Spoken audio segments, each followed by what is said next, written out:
Jim, thank you. Thanks for always organizing a great event. Carl, thank you for the warm introduction. Great to be with you. And Jim he's good that we have three diplomats here because Jim is the ultimate diplomat. And in saying that he was complimenting me, he's giving me the compliment, Grace, that I'd always permitted you all to eat before I got here. And that was an act of kindness by me, not the fact that I've never been once on time for the breakfast, which is actually what he meant, right? But well done, quite diplomatic, and thank you, sir. Thanks for your friendship.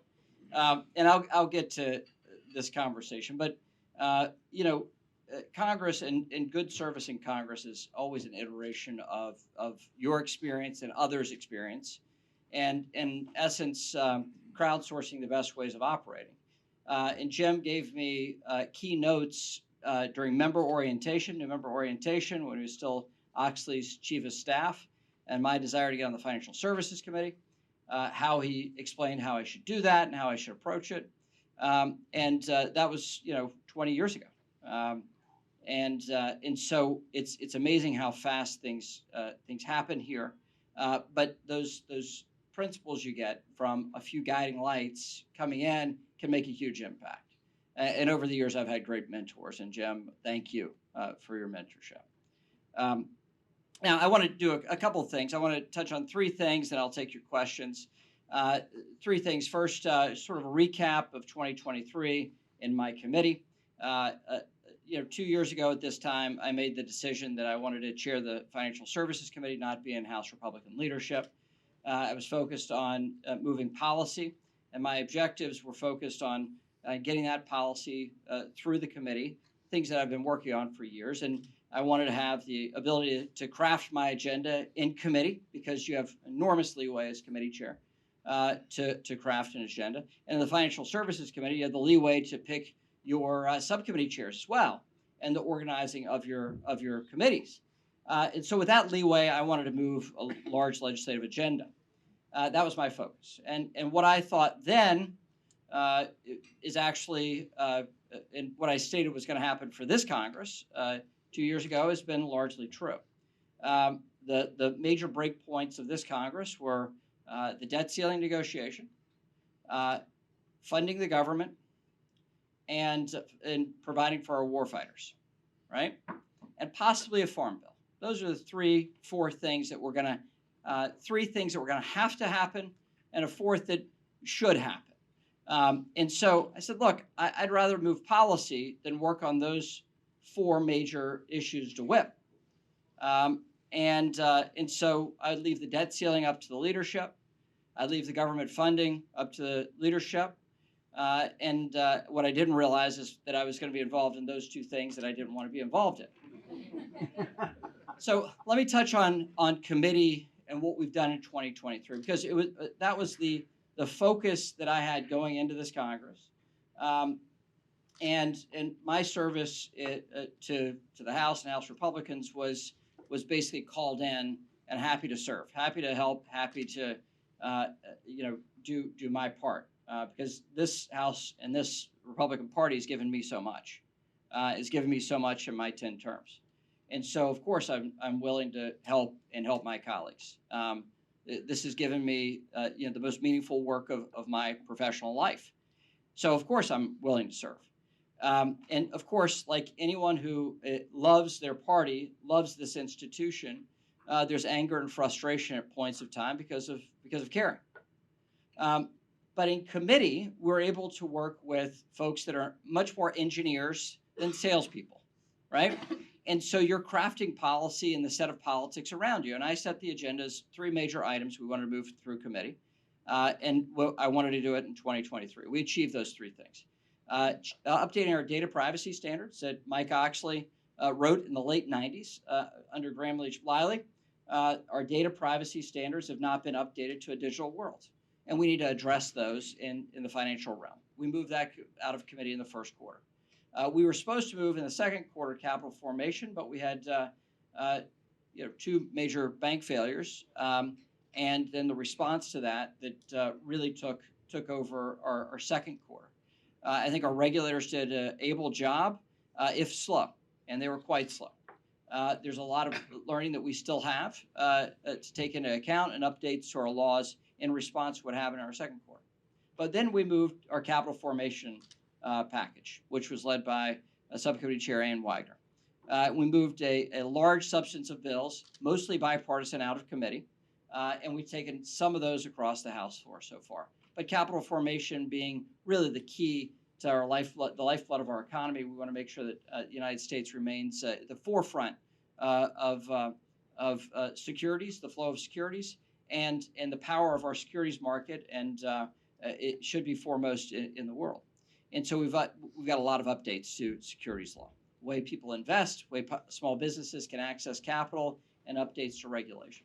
Third and finally, which was a novel set of legislating because we had to write something completely new, which was addressing digital assets and stablecoins.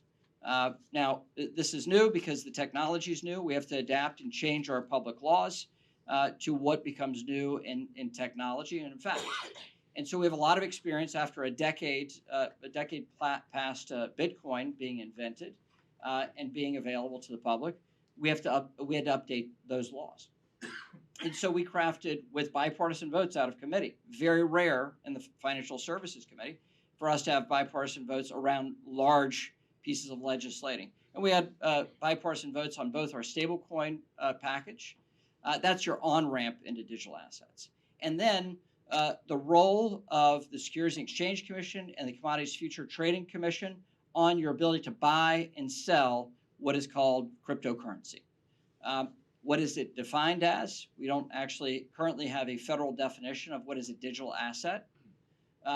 We have a massive amount of fraud in the marketplace. We don't have property rights connected with this digital asset under federal law. We don't have clarity by investors. We don't have clarity among those who are creating the technology, which is the new infrastructure of the internet, right? And like the current infrastructure of the internet, there are like 3 people in Washington who know a damn thing about it, right? So when we're talking about the architecture of the internet, it's a very cumbersome thing for policymakers to wrap their minds around. And now that I've lost the crowd fully with my explanation, but we moved that package out, and we moved those 3 things out of committee by the end of July. And along the way, we developed a response to the political fight around ESG, environmental, social, and governance, and separating those 3 issues out and making sure people understand it's not just the words, it's the mechanisms that we have to focus on. The mechanisms of non-economic actors that are driving corporate behavior and making it more difficult to be a public company in the United States because of politics, not because of economic concern, not because of performance, not because of even response to employee morale and the way organizations are run, but the politics of it. And we had to separate those things out. We actually, along the way, had a substantial piece of legislation led by Bill Huizinga and Brian Stile in response to what is the shorthand of ESG. It's really corporate governance response. So we have 4 major pieces of legislation packages that we wanted to move through the House in the fall. Obviously, the fall got complicated. So we're going to work in 2024 to realize all those policy wins through the House and with our negotiations with the Senate. We've got a great opportunity with that. But a couple stories. So we, September came along, and in discussions from January, Garrett Graves and I knew that the large structure of the year for Kevin McCarthy's speakership was not just that opening week. The opening week negotiations would dictate the behavior for the Congress, we thought. So we had to be able to perform to whatever the pledges were that were made in that opening week. And we did. Every bit of the pledge, every pledge that was made to members, groups of members, or to the conference at large was fulfilled by the end of September by Speaker McCarthy. The things that he pledged to do this Congress. Now, we had folks that were not engaged in that policy making that said that the Speaker had breached some word that he had given to some other group, which is perplexing because they were neither in the meeting, and the people that they are offended for were not offended. The people that they claim were lied to believed that they were not lied to, and in fact believed that the Speaker had performed to his word. And then the accusation of it being private.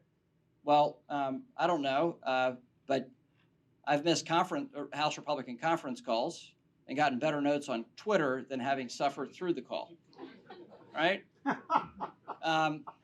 But if you put something on a PowerPoint in conference, members do what members do, which is take pictures of it.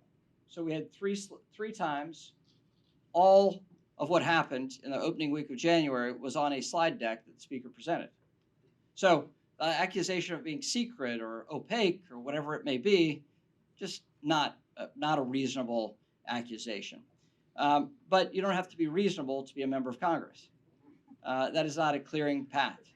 And it's a low bar, and some have passed that low bar to get here, and we welcome them.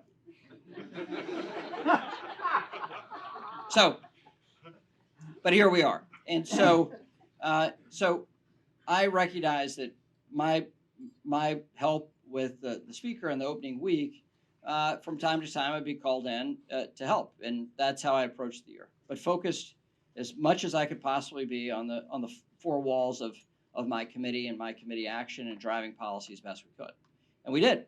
And then the phone call came, and I got called over for a little meeting for an update with a group of members in the Speaker's office about the debt ceiling, and then I didn't leave for 2.5 weeks, and that's how I got called into the debt ceiling, which Garrett Graves and I and McCarthy's able policy team, I think, struck a very good and enduring deal.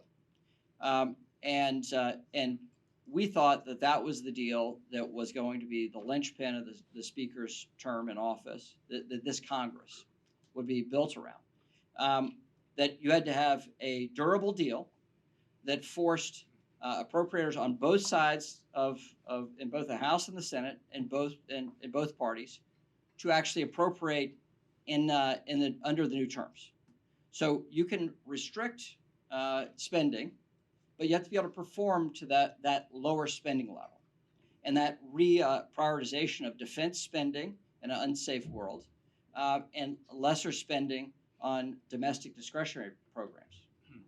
So we had a bridge to do that. We have substantial cuts. We had the CBO say, the Congressional Budget Office say, that this was the largest spending reduction package Congress had ever passed. We carried with it significant changes to our environmental permitting process so that we can build infrastructure, whether it's any type of energy or any major project in America will be built faster now as a result of the policy portfolio that Garrett Graves personally negotiated with the White House. We have changes to our social safety net, such that those that are able-bodied will now be in the workforce or have to search for work rather than be on the social safety net. And that is a direct result of House Republicans being in charge of the House of Representatives. We have lower spending. We had entitlement reform, regulatory changes and reforms because we're in charge.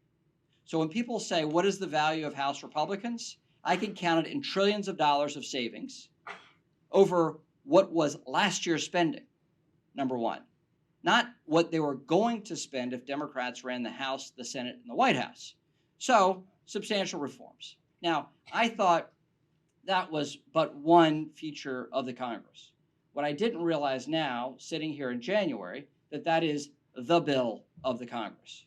The new Speaker came in and said, we got to improve the deal. And after 2.5 months, he was able to exchange $16 billion of cuts that we negotiated for different cuts.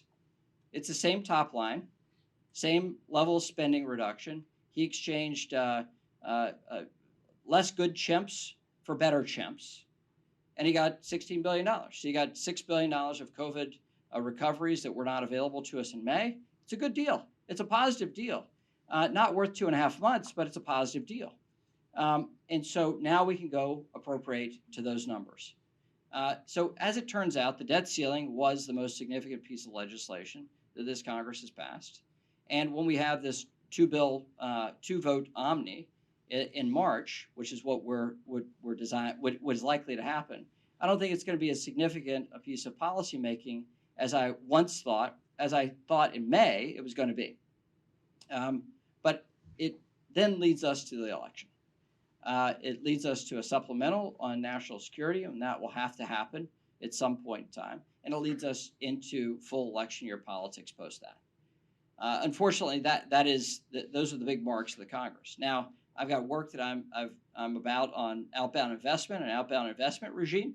If we can get a reasonable compromise there with the Foreign Affairs Committee, the wrong-headed approach that some are taking to restrict all capital flows in the name of just tackling China, and they go to a workable path, then I think we can have a package of an approach to China and investing in China that is commensurate with our nation's priorities and good for capital formation. I think there's a great opportunity for us to have a bipartisan farm bill, but you have to come to terms with it being bipartisan.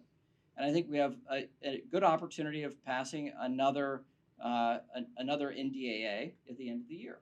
Those are the major three pieces of policy I see for this year. And those are the ways that I'm going to enact my policy, and at least I'm going to try through the House Financial Services Committee. So those are the items I wanted to mention. And now that, why don't we just take questions rather than me go on? I did skip over the Speaker Pro Tem thing, so purposefully I thought somebody would have a question about that. And I'm sure Ralph will. But with that, Patrick, thank you very much.